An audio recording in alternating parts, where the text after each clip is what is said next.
శివ అంటే ఉపవాసము అంటే శివుడికి మనము దగ్గరగా ఉండే క్షణాలు అని అర్థం అనమాట.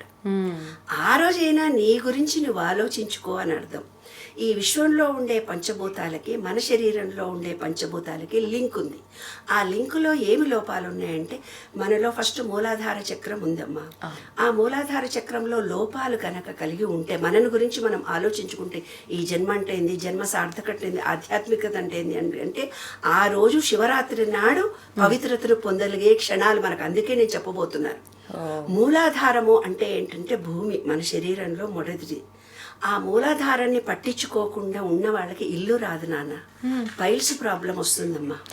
ఆ మూలాధార చక్రంలో లోపం ఉంటే మనిషిలో స్థిరత్వం ఉండదు తల్లి. ఏది నిర్ణయాలు కూడా సరిగ్గా చెయ్యరు.